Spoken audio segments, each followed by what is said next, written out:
This from across the oceans. He's editor-at-large for DailyMail.com. A Brit, but a keen observer of all things America. He joins us tonight. So what do you, Piers, I know that you're not actually in agreement with the president on a lot of things, but assess, if you would, the response from our press to this latest announcement. Well, just to clarify, Tucker, I am this side of the ocean, actually. I'm in Los Angeles, so I'm here. Even better. And I was watching the World Series last night, and my mind went back to when Osama bin Laden was killed. And I was in New York City that night. And I remember the reaction. I remember the reaction from everybody. There was widespread jubilation throughout New York, throughout Washington, throughout America. This was a unified response from a country jubilant at seeing the end and the grisly demise of the leader of Al-Qaeda. Compare and contrast the reaction yesterday to the demise of Baghdadi, who I would argue, legitimately I think, has committed even worse atrocities than bin Laden. He may not be as emotive a name, but certainly the work done under his name of ISIS has been barbaric, despicable, heinous on any level. And his death should have been a moment to celebrate a brilliant operation by American armed forces, a courageous and bold order to conduct the mission from the President of the United States, and a moment for America to show the world that when they said they'd get tough with terrorism, they meant it. And this should have been a moment to plant the flag firmly, or the American flag, on that stamp of we will not tolerate terrorism. But instead, the stamp has become, let's just boo the president at the World Series. Let's have thousands of Americans responding to his decision to conduct that mission and to order it. Let's respond by booing him. Let's chant lock him up. Now, whatever you think of Trump, and there's no middle ground with him, as we know. You love him or you hate him.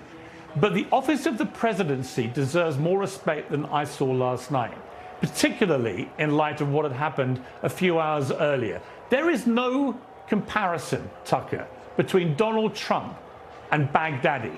Baghdadi ran an organization that liked to burn people alive in cages, that liked to throw gay people off rooftops, that liked to kidnap and rape thousands of women, that like to eliminate vast swathes of their rival Muslims, that bombed and massacred and shot their way around the world, committing appalling atrocities against people in Paris, in Nice, in London, killing kids, going to pop concerts, running people over on the promenade in Nice. Let's not forget what this guy was.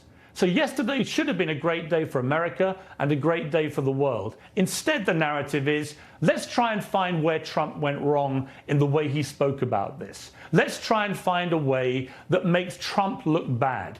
And by doing that, the message sent to the world is, America is bad. This isn't a good day. This is a bad day. I don't get it. How does it help anybody? I don't either, but it's worth figuring out what's going on here, because it's almost like a Rorschach blot. I mean, again, I just want to say for our viewers, you've had many disagreements with Trump. So it's not, you're not a Trump acolyte or a suck-up in any sense at all, but you see this happen, and your first reaction is, well, of course that's a good thing.